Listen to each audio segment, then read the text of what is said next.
Welcome to episode 33, Construction Nation. This is Sue Dyer, your host of Construction Dream Team, where I interview industry leaders and experts so you can learn about the people side of construction and build your construction dream team.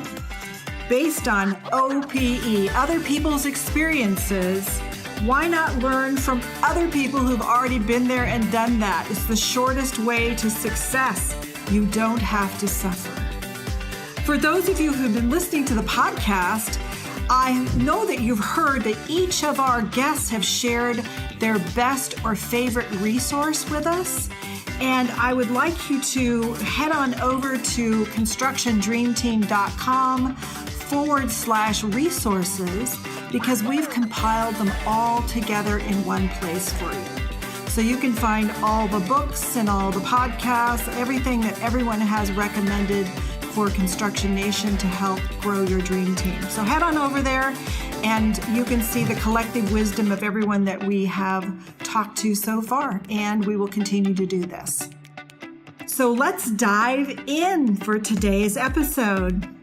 I'm really excited to have our guest today. He is very astute, and I think you're going to just love everything he has to share. Sean Graystone is the owner of Project Leadership and Delivery, LLC. Sean has been a leader in the construction industry since the late 1980s.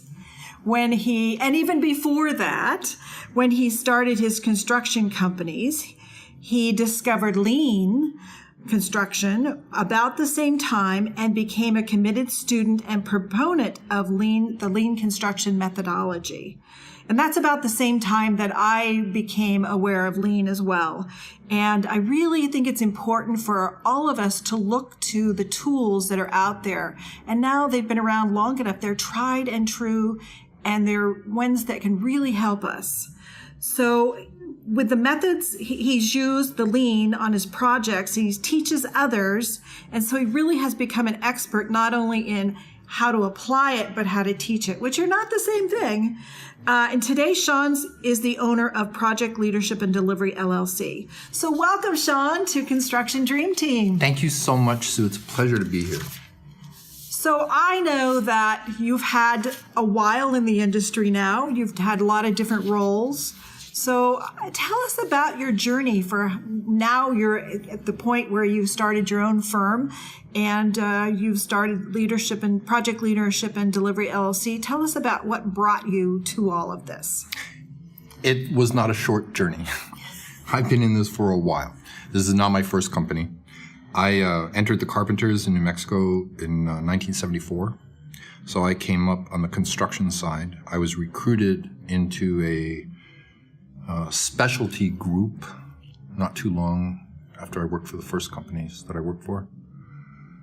So I was a partner in a company called Gray Lion Construction for some time. We were specialty. We did historic structure work and a lot of architectural specialties for difficult to complete projects. We became a major subcontractor to some of the largest general contractors in the Southwest. I became a mentee of Stan Davis, who was the founder of Davis Construction in New Mexico, which was a derivative of McKee Construction, McKee being, prior to Bechtel, one of the largest general contractors in the world.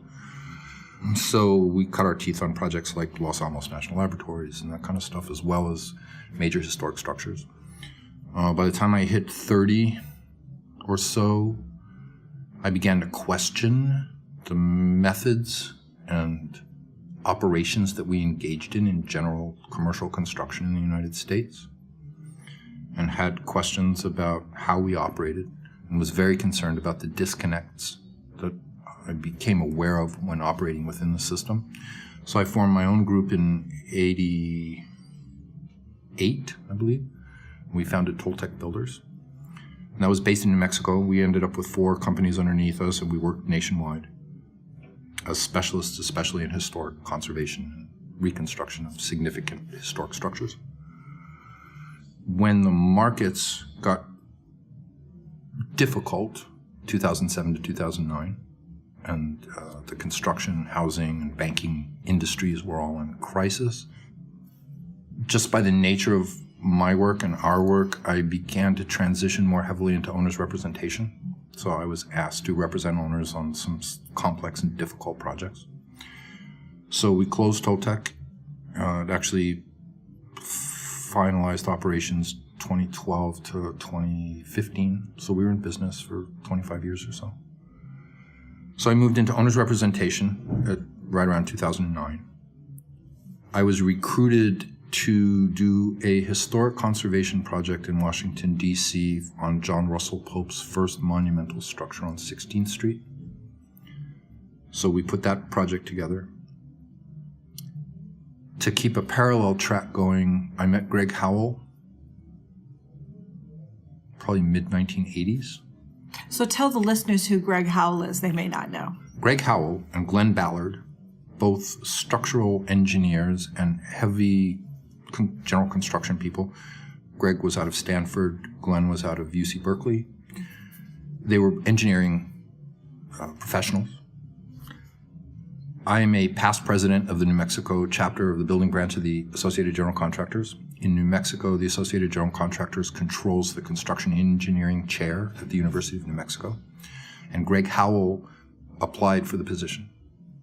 So we originally interviewed Greg, and I was involved in that. And I met him and thought he was an outside-of-the-box thinker in every way possible. One of the earliest stories I know about Greg was when he was a teenager, 16 to 18 years old. He took his father's camera, supposedly, and I hope I'm right on these details if Greg's listening.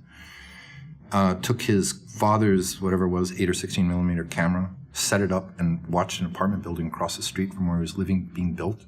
And at 16 or 18 was obsessed by the fact that electricians were climbing up and down ladders 8 times, right, to assemble a single light fixture. And at that age was busy going, well, if I can reduce the amount of times they go up the ladder, because ladder falls for electricians, probably one of the highest incidence rates of injury, right, in that particular trade. So if I can reduce the man or woman climbing up that ladder from 8 times to 2 times, I've automatically engendered a 75% reduction in the risk of injury situations. I mean, it's immediate applications. It's those kinds of stories. He also views construction through a very philosophical lens, which I really appreciate. So I became a mentee of Greg's while he was at UNM for 5 years. And then he and Glenn formed the Lean Construction Institute, originally up in Boulder. I think was the original site that they were teaching from, right? And by the early 90s, we were sending our superintendents up to the Lean Construction Institute to learn the last planner system, pull versus push construction, and all of the other subtle methods of operational changes that Lean entails. I became more and more heavily involved in both the AGC and Lean Construction Institute as time went on. I was a presenter in 2004. I was a presenter in 2016. Excuse me, and all the time continuing my learning curve, because I think that lean construction principles and methodologies are some of the most effective methods that I've come across in my years of experience here that resolves and helps streamline some of the most regular, standard conflicts, disconnects, and breaks that we have in the construction process in the United States. That's awesome. So, yeah, and that brings me up to, I guess, about 2012. I will go up to D.C. and I start the project up there. And then I open project leadership and delivery.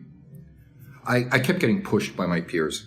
So I had people like Mike Stark at AGC go, when are you going to become a certified instructor for AGC? I had people at the LCI asking me similar things. So in the last probably 10 years or so, I spent a lot of time training myself and getting certifications, so my level of sophistication in the understanding of lean applications gets better and better. I still am in charge of the project in DC. We're still working. It's a very long-term project. I'll be involved in that. But I opened up project leadership and delivery about the end of 2017 because I was being asked to teach, sit on panels, being asked to come in and start evaluating other groups, contractors, owner groups who were all looking to implement lean. So, and that's just taken off by itself, really, basically. So I'm obviously busy. Busy, and we have one of the application foremost experts, because there's a lot of people that might know theoretically how to apply, but I love that Sean has the ability to have enough projects behind him using these principles to actually know how to apply them, which is two different things. Yes. And really, really appreciate that. Thank you. I appreciate the comment. I will tell you that I was driven to operate some principles which we now call lean long before lean was adopted. So early on, when I was forming my first companies, we were already into collaboration. We were already into team building. We were already into, we didn't take low bid off the markets on public works. We did a lot of public works, had a lot of schools, that kind of stuff. We instead qualified performance groups that we knew, so we were very careful in how we assembled all the players in the projects that we accepted.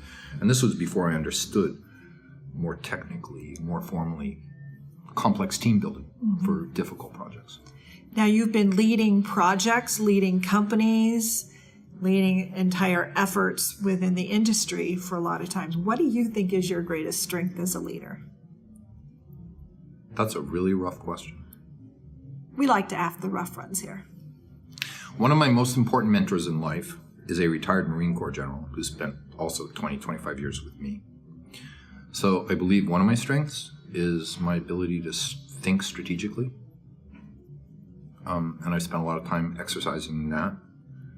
I'm deep into the psychology of human relationships, so I've spent probably the last 25, 30 years of my life reading in that, because the understanding of how human beings relate to one another is actually far more key to the understanding of how to apply lean than learning the last planner system itself is. I'm not saying that the last planner system is not incredibly valuable, and it can actually be used as a tool on any project, whether you're in a high-intensity lean engagement or not.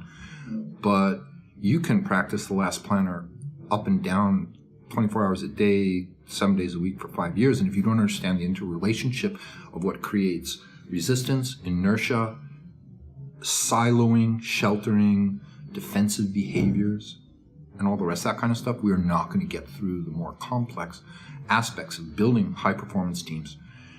Because all in all, whether we're dealing with a $2.5 billion project or a $50,000 project, construction is a human engagement. And construction involves people. And we don't understand what the motivations of people are, and we don't understand what engenders fear responses or defensive behavior situations or incalcitrance or resistance or obstructionism or hiding and all the rest of that kind of stuff.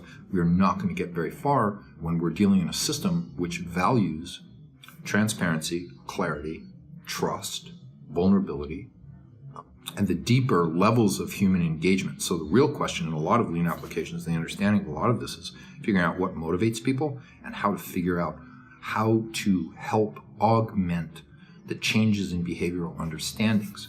And you can't do that unless you start looking at yourself for that too.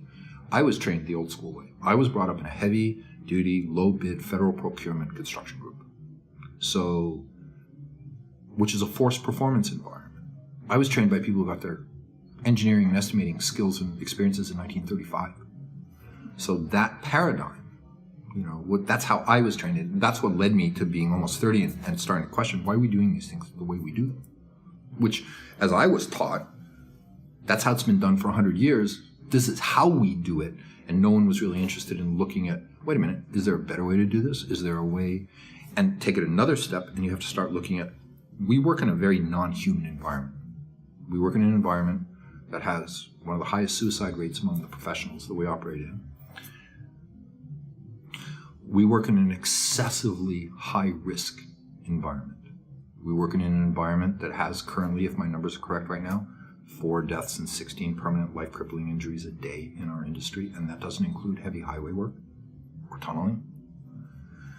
So we are in a high-risk, dangerous business, which engenders all types of specific behavior in human beings, right? Because the concept in the old view of the construction world was contracts were designed that I could create a square and make sure that me as the general contractor, my profit, my bottom line profit, was not affected by a mistake, error, bad move, or miscalculation by the part of any one of my trade partners, right?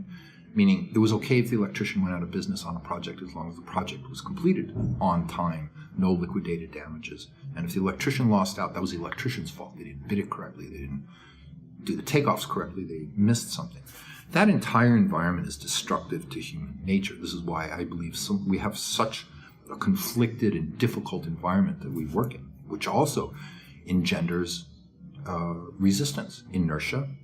And once people have adopted a method that they know has gotten them safely through a war zone, getting them to change it is not very easy sometimes. Yes. One of the comments I've heard many times over is, son, I've been doing this for 65 years. Don't tell me how to do this. And if you think, and this I hear from people in upper management for very large construction groups, we've been very successful for 100 years. We are not going to change our paradigm based on a bunch of touchy-feely. One person I was doing consulting with said, if you think I'm going to go in the room and sit down and sing Kumbaya with everybody in that room, you're mistaken. Right? And that was the limitation of understanding, but that was from an old school, hardcore, low bid, federal procurement, general contracting group, AGC founding member. We're talking about people who've been in the AGC since it was founded in 1918. These are 100-year-old firms. And again, getting those people to change their inertial resistance, and even their resistance to the concept of change, sometimes is very difficult. So you have a separation. You'll have people who are going, I realize there's a lot of disconnects in the system. I'm going to try and solve it. Or this is how we operate. And we haven't gone out of business. And our profit lines are good over a 20-year term. And we're not changing anything that we're doing. Yeah. Well, there's definitely resistance to change really anywhere, especially if they don't understand. And when you're in a war zone, it's hard to look up. Yes. It's dangerous, perhaps, to look up. It's actually hard to think about anything except what you're engaged in right at that second. Mm-hmm. And one of the changes in this whole paradigm, because lean is a paradigm change. It is not just a series of methodologies by which things are improved. And now that we have things like the business case for lean, it was mentioned earlier today when I was talking, we now have the data statistics to show that high-intensity lean engagements absolutely produce a different result than standard track construction as it's been run in the United States since the late 1890s. That's awesome. So one of the things that to me is so important is lean approach married to partnering, the collaborative partnering approach. What we learned works, and that we have data that proves that you save somewhere between 10 and 40% of total install cost. So let's talk. And your safety factors. Let's not forget about safety factors. Absolutely. With the implementation of high lean efficiency on projects, your safety losses go down to a quarter of what they were. Yes. And this is proven now. This is no longer touchy-feely, we guess this is the case. There's a Dodge report, there's 2 university studies, a lot of that's summarized in the business case for lean PDF that's out and available from the Lean Construction Institute, available on the web. So let's explore how both of us are committed to helping projects, helping the industry. How can we marry the collaborative partnering structure, framework, with lean to help teams in real life, real time on real projects? Everything I'm saying here is subjective. We are all products of our experiences, our teachers, and everything else. So me, I'm very subjective, unfortunately, as much as I've tried to learn objectivity in my life, because I think that the objective view is the more accurate view. And by the way, one of the things that team assemblies and collaborative things do is 5 people can see a whole lot more clearly than 1 person can. Each person has a myopic view. And so when we're talking about partnering at a sophisticated level, that's not just getting together and saying in an afternoon's meeting, we're all going to cooperate together and do good together, and that's the end of that situation. It's about creating opportunity out of the adversity that occurs because you have the differences.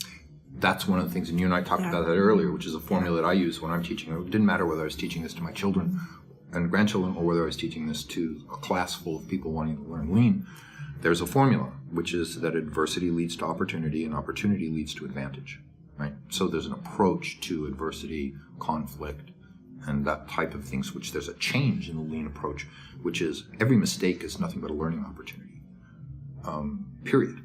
There are no mistakes. There are no errors. There are only the opportunities to improve, period. Yes. So, and with the partnering approach, It's the diversity of types of points of view, as well as the diversity of the different types of people coming together in an atmosphere and culture where there's trust, openness, and you're communicating so that you can have creativity emerge, is where the magic begins to happen, because you listen to each other and you learn from each other, and you see the problems are multidimensional, not just myopic. Right. So that you can co-create solutions. You also see that they're all amazing. interconnected. You see that they're... So for those of you who are familiar with, I forget whose model it is in process analysis, but the concept of simple, complicated, complex, and chaotic, are you aware of that modeling structure? So in a chaotic assembly, right? A simple assembly is a bunch of steps and processes that are all build a cabinet. It's pretty simple. Cut the pieces to this size, glue them together, nail them together, put the facing on, install it, right? A complicated project is like having a spreadsheet that has 1,000 cells on it, 10,000 cells on it. So, but they're not iterational. They're not a change in one box on that spreadsheet does not affect all the others, right? In a complex situation, you have the iterative model where a change in one cell on that giant spreadsheet affects a whole bunch of other cells, right? So you have to do iterative analysis and you have to go over and over and over until you get to a limit, right? Then there's chaotic assembly. And chaotic assembly, I liken to, and I'm teaching, to a mobile. And I actually stole that from, I think it was John Bradshaw's, who did the teaching on the family. PBS did a special on them 20 years ago. I think it was John Bradshaw. Anyway, he's an analyst for dysfunctionality in relationships, which is very critical because a lot of the construction relationships that we have are dysfunctional. And so to understand what the nature... So he had a model I thought was brilliant, which is he used the mobile. So if you have a mobile with all kinds of arms and all kinds of parts hanging, if you pull on one item on the mobile, the entire structure goes out of whack. That's a chaotic assembly. Meaning you can't touch one part that it doesn't affect the entire rest of the job. Right? And so how to deal with chaotic assemblies, and this becomes very complicated in thinking, especially when we understand that human beings are not simple in any way, shape, or form. We're actually extremely complex. And that most people only see in their own silo. Exactly. So the more siloed we get, and the goal of so many of the different entities that come is to optimize in their own silo. Exactly. We have no opportunity to even see global optimization. That's exactly right. And there's a phrase in lean construction, which is optimize the project, not the parts, right? We don't pay, in a lean assembly project, an understanding of the fact that if we're not creating a win-win scenario for every participant in the project, from the owner all the way down to the fourth tier trade partner, we're not creating a win-win scenario of understanding and communication between that entire assembly. Someone will lose, and the moment someone loses, we don't have a successful project. It gets back to my other comment. You can't have the electrician go out of business or the drywaller go out of business on a project and have everything else be successful about it, completed on time, the architect got a Pritzker, blah, blah, blah. But if one person went out of business over that, you got a failure. You have an absolute failure. So how do you marry the two systems? With lean and partnering. Okay, so to get partnering back has a definite structure to it, and it has accountability tools, and it has, it's really, its goal is to create a culture of collaboration and hold everyone accountable to those norms. I wouldn't use the word norms. I would say it gets buy-in. You adopt a series of values, and you make sure that everybody's clear on what the value equation is, and you get total buy-in, and that's just my way of saying it's slightly subtler. To get back to your original question, here's how I view this. Someone asked me this earlier today, so here's how I said it. Someone said, which came first, the chicken or the egg? Collaboration? No, was it partnering or lean construction? And my response earlier today was, I look at the lean paradigm more as it's an egg carton that has a bunch of important eggs in it, and the partnering aspect is one very important egg in that carton, okay? So the way I would look at this is, I would say that partnering, formal partnering, because we're at the IPI 10-year anniversary conference on collaboration.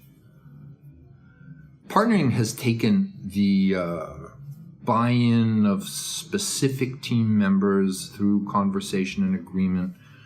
That's become highly specialized. I'm not saying this as well as I probably could be. What I'm trying to say here is that partnering is an aspect of the lean assembly. And without the partnering concept, you don't have a lean assembly. One of the subtle differences is in a partnering agreement, oftentimes a partnering agreement will be the owner, the general contractor, and a principal trade partner, right? In a lean environment, if you have 400 people immediately, you have a core team of 40, and you have, as you tier out all the way down to the low voltage installer, it creates a partnering agreement among the entire team rather than creating a partnering agreement and a charter where other people will follow, right? So, and instead of creating conflict resolution ladders, that kind of stuff, you do massive buy-ins through conditions of satisfaction, etc. What I'm trying to say is partnering, formal partnering, has a place in all high-performance efforts, whether we're trying to build a building, get to the moon, buy a new car. It really doesn't matter. But lean, to me, takes a whole bunch of other operational changes besides the partnering to create a paradigm shift. You can do a partnering on the most standard track design, bid, build project we could come up with. We can't do that on a lean project. On a lean project, there has to be a complete paradigm shift, including things like empowerment to people at the edge. That's the concept of the last planner, the person who's placing the work knows the most about what's going on in any given moment on a job site. That's empowerment of the field. Right? In operational excellence and in high efficiency response, if you don't have a trained and efficient team who have been empowered to make the decisions that are necessary in the field, what do you have? You have the old-fashioned command and control structure where the foreman talked to the super talked to the site super talked to the project manager, the PM talked to what is now called project exec. In my day, it was a VP of operations for a division. And then, so it was like a military chain of command. It went up the chain of command and came down the chain of command. Well, one of the whole lean concepts is the dissolution of that command and control model. Right? You have to do with empowerment at the edge, not the concentration of control in specific silos. So what I'm trying to say here is you can have a partnering agreement on a project that still is siloed and all the rest of that kind of stuff, but you won't have a lean operation. That's part of the difference here. So it seems to me that the concept of partnering, collaboration, is key to a successful lean engagement, and formal partnering has taken just the partnering aspect of this. Just like if a last planner system is a method used within lean for rescheduling and changing the way that we assemble timelines on projects. We can implement you can take the last planner system and put it on a straight design bid build project where nobody's lean and you'll still get an advantage to it. You can take partnering and put it in there too. The difference I'm trying to say between the two is that one is a paradigm shift, a complete paradigm shift on everything. How we put stuff together, how we approach our partners, and all the rest of that kind of stuff. So it seems to me that the formal partnering institution, as we operate within the United States, has taken those aspects of the partnering rules and created a very good tree of operational yays and nays. This will work, this won't work, and we'll get all this consensus agreement. But it stops there, right? And then doesn't go forward and say, what techniques can we use to... I mean, this may come up in conversations on specific projects, but the rest of the partnering paradigm isn't now let's implement a whole bunch of operational changes, right? On how we are approaching everyone within the team, on how we're distributing information, on how we're putting the project together. Another example of a high efficiency lean performance or lean team operation is 90% of your team is hired pre-design. That's, you don't need that's not part of a partnering agreement. That's part of a lean assembly, where what you're trying to do is eliminate change orders, RFIs, because if you bring the fabricators in when you're doing pre-design, you don't get into the classic disconnect where an architect very responsibly designs some facility for a major industrial producer and the project comes in twice the budget when the first estimates come in. It's a design bid build project. It's let out to bid. The architect's estimate was $100 million. It comes in at $200 million. And what happens in those circumstances? We all pretty much know in standard track, you call in the people who, and especially if it's a public works project where you've had to have a bid and performance bond, and so you've already listed who your trade partners are, who you've gone into that project with, right? I'm going to go build this new high school with such and such electrical, such and such mechanical, this roofing company, that insulating company, because this is all part of the declaration forms on public works. All these things that I'm trying to emphasize here are, in my view, partnering is incredibly valuable. You will enhance the way performance is done on any type of project you're dealing with. But it is not a complete change in operational methodologies. And that's the difference. So if you're looking at Lean probably has, when we were talking earlier about the founding of the LCI and stuff, one of the more brilliant things that Glenn Ballard and Greg Howell did was that they archetyped certain basic principles of the Toyota production system and then said, these archetypes can be applied to any delivery system of any kind, whether we're delivering cars, whether we're delivering construction projects, whether we're delivering health services, whether we're delivering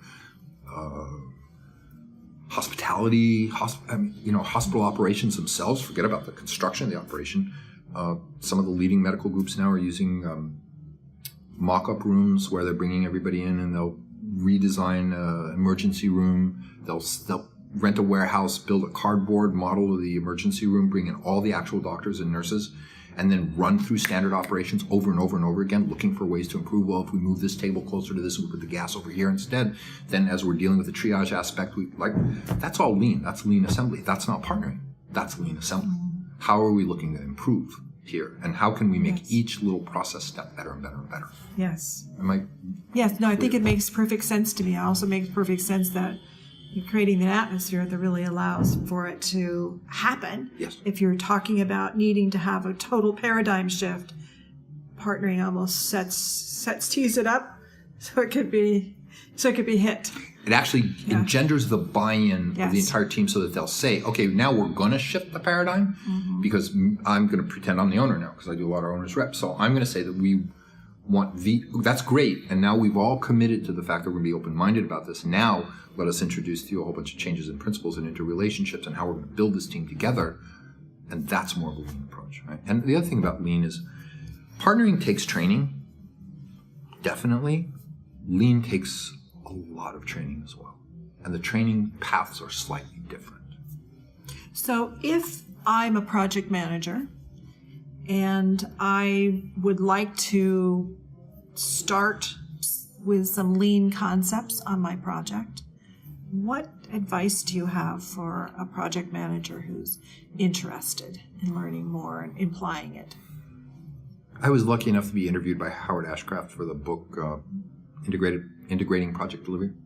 Howard asked me that question, and I said, education. It's all about education. You have to educate people. So you have to, first of all, if they're not open-minded, you have to figure out how to introduce something to a closed-mind scenario, right? Then you have to give them valuable information so that they can see that there are alternative methods and that these alternative methods have been proven. So ways to implement, first of all, get educated. So you have Lean Construction Institute and you have the Associated General Contractors Lean Construction Education Program. Those are two paths in the United States that are both available. Both of them are rich with resources and information. You can go to the Lean Construction Institute website and there's a whole resources section. So you start reading. Right? There are now reports that have been published that can tell us exactly what the advantages of high-intensity Lean assembly are. And there's proven track records now of data that show that the projects come in 2 to 3 times ahead of schedule, 2 to 3 times ahead in profits, and 3 to 4 times ahead in safety losses. These are not vagaries anymore. So to get back to it, you have to begin educating yourself. And there are resources available in the United States now, and internationally as well. I should not leave out the International Group for Lean Construction, the IGLC, which functions outside the United States, which is also leading edge in its thinking. They're a slightly more academic group than the Lean Construction Institute. There are more teachers and researchers there are than general contractors per se, but it doesn't matter. They're looking at the operational analysis nonetheless, and they're seeking the key to a Lean environment, which is continuous improvement. Right? And that's another thing. Partnering does not push the continuous improvement cycle throughout the entire project. They set terms and conditions and make sure that they're followed through, whereas in a Lean assembly, there's not a single process, no process, from the earliest D&D phase of a project or definition of the owner's program all the way to closeout, where we cannot take a process and seek to improve it and see if we can make slight increases in its efficiency, productivity, potency, result, all the rest of that kind of stuff. What partnering does do is it creates the atmosphere that allows for creativity and continuous improvement to happen. And trust. Which takes trust. It's trusted leadership, which allows you to feel like you're there by choice, which then allows you to feel like you have some cohesion And then that cohesion leads to commitment. And now you've created the atmosphere that allows for creativity. Yeah, and the only factor that I believe in what you just said that was missing is the creation of a safety zone.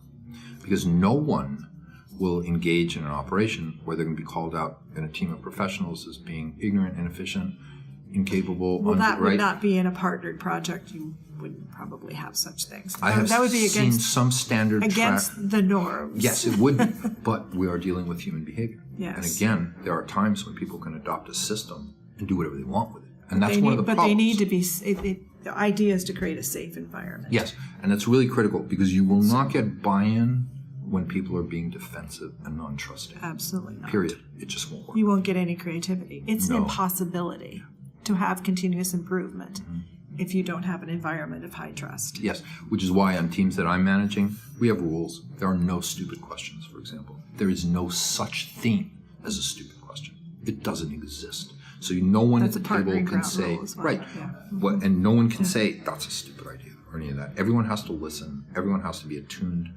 And again, one of the key issues in partnering is it preps everybody to go to a trust state. But how do you get there is a whole other story. Well, I think we've gotten a lot more sophisticated with that over the past 20 years. Yes, we have. Yes. And we have some brilliant writers now. This is not, even 10 years ago, the works of Brene Brown or Patrick Leoncini, they were not available.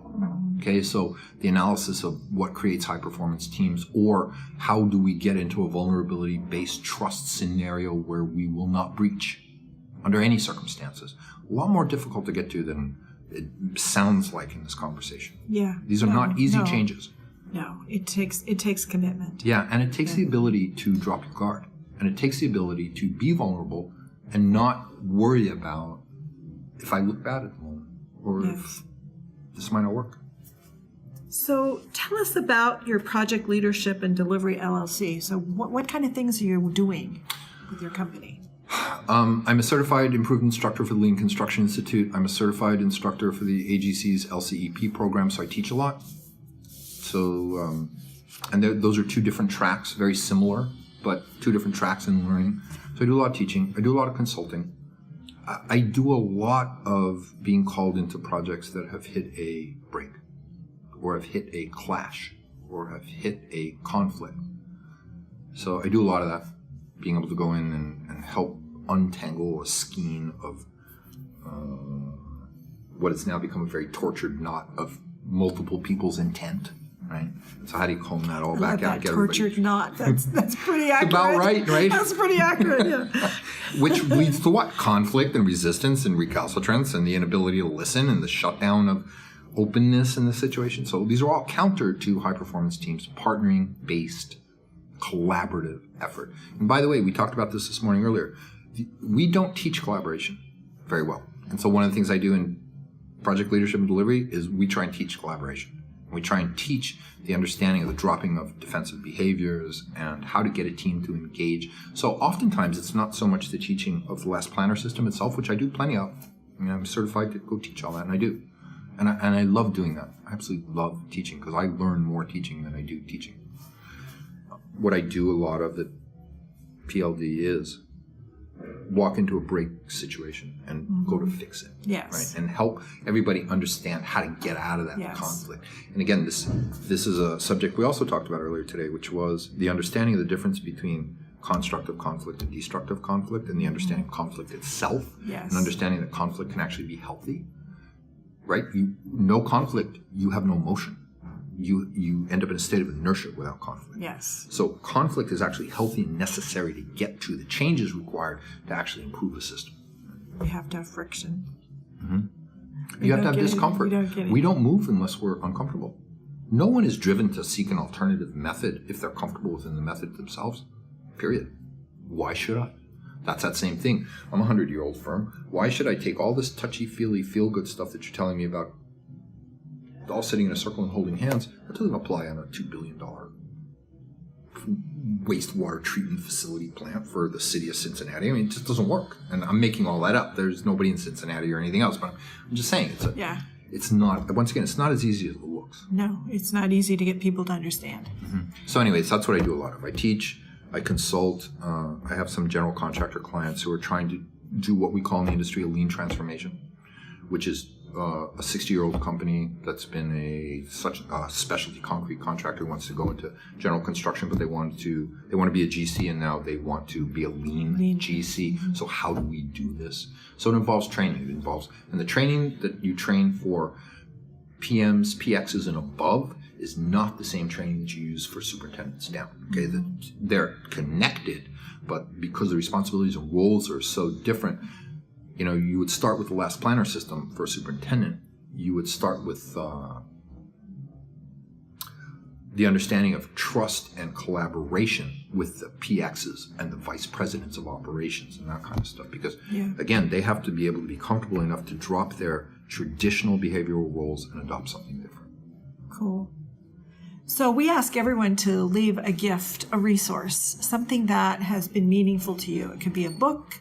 It could be a website, it could be a video, anything that really you think would be meaningful to help people understand more about lean and how to marry it with partnering would be good too. I have so many resources that come to mind that asking me to pin down one is really kind of difficult. An easier question for me to answer is, what's that for me today? Because if we are personally committed to the continuous improvement cycle, then we also have an incumbent responsibility upon ourselves to continually educate ourselves, right? Everything's changing constantly. And no one can be, I've learned all this and now I can just go teach it without changing, because the environment that we're working within is very complex and filled with constant changes. Take just technologies, BIM and drones, for example. Those didn't exist 7 to 10 years ago, right? So that we've got to keep up. So right now, what comes to mind, my favorite thing is the Brene Brown Netflix special that she just did. Oh, isn't it great? It's brilliant. I think that woman is brilliant. Uh-huh. Because it's a deep understanding about human motivation. And if we don't understand human motivation, including our own, and if we can't change ourselves, we're certainly not going to help facilitate anybody else's changes, right? Yeah. So that comes to mind right away. For straight lean resources, the books Transforming Design and Construction, published by the LCI, is a great intro piece for people who want to learn the basic precepts of lean methodologies. I'm a great reader in philosophy.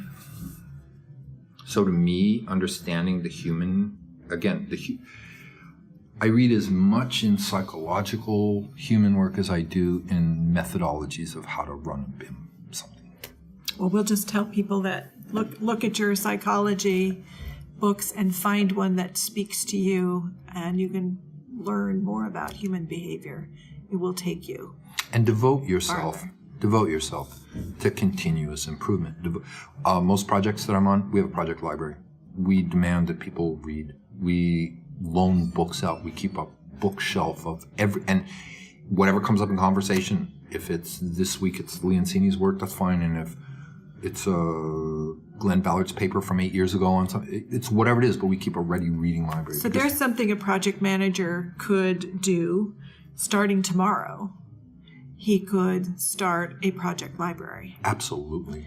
And pick some of your favorite books and ask the people around you, what are your favorite books? And just start a project library and start reading them and talking about them. Mm-hmm. That's something you could do tomorrow. And here's something else you can do tomorrow. It's a little bit different. We've talked a lot in our fields about human engagement. And as I said earlier, construction is a human engagement. So we have a little game that we play on teams. And when I was first given this idea, I thought it was kind of ridiculous and I didn't understand the value of it.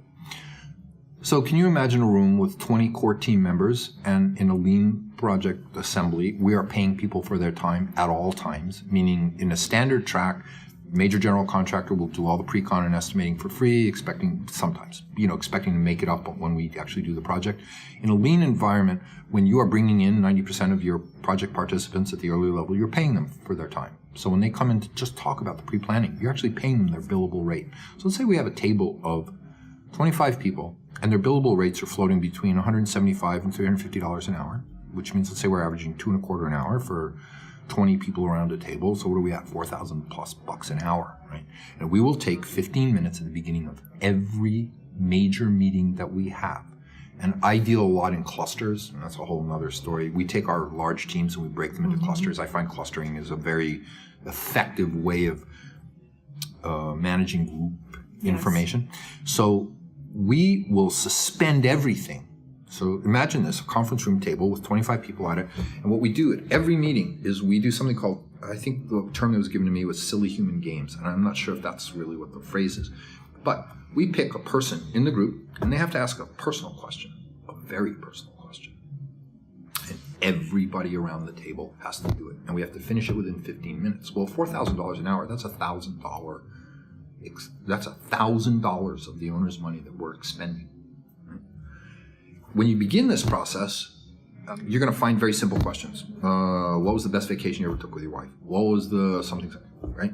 You do this for the duration of a 2-year project, and by 6 months into it, you start getting questions like, what was the most traumatic experience you've ever had in your life? That kind of stuff, right? And what happens is you start to understand everybody else in the room as a human being. That's no longer the mechanical engineer. That's Bob. Bob's brother died in his arm. This is a real story, okay? Let me tell you a real story from a project. We had a mechanical engineer on a job, on a project, high performance team, all pre-boarded, based on qualifications. And that guy was just difficult. And everybody for a year did not understand. He was surly, wouldn't engage, but he was a brilliant mechanical engineer. And he worked for the major mechanical design build group, right? Somebody from the general contractor has the question of the day, and they ask something like, what was the most emotionally impactful thing that's happened to you in the last 10 years? And the guy says, I was with my brother, we're involved in a skiing accident, and he died in my arms. He hit a tree, and he died on the hill in my arms. And that was a 1.5 years ago. And I watched everybody at the table go, oh, that's why Bob's like Bob is. Yeah. And everybody stopped resenting Bob or worried about, did I say something wrong or did we do something wrong? Is he just a jerk or what? And they went, oh my God, we're shocked that you can make these meetings at this point. So that, again, but that's something you can do tomorrow. You can start that engagement. What that does is that enhances the human connection between every participant on the team. Yeah, and that's a great one. Incredibly valuable. I want to thank you so much. Oh, you're so welcome. For being with me today and for sharing with Construction Nation all of this great insights. And I know I've learned a lot, and I know there's more to learn, and I look forward to more times you come and share some more things with us. Thank you so much for the invite. And like I said, the learning curve is continuous. It is. So Construction Nation, remember, dream teams don't just happen. They're built one step at a time. We have to teach ourselves how to do it first before we can begin to dream to have one. And that we have to allow ourselves to tap into the collective wisdom of our entire industry and team, just like we do in this podcast, so that we can share and learn from each other. That's why I hope you'll send this episode out to your team members.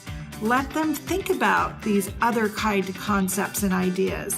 We can't just think the same way we've always thought. We got to think differently. We've got to shake things up. Ask some crazy questions in your meetings. People will think it's crazy, but I will bet you at the end, people will be going, wow, I never knew that. They'll say that at least 3 times, and it will bring your team closer. So remember, come every week at Mondays. We drop at 4 a.m., and we'll be here next week when I will interview another industry leader or expert. And we will help you to build your construction dream team because you deserve it and because the industry needs it. So thanks everybody so much for being here. I appreciate it. Catch you next time.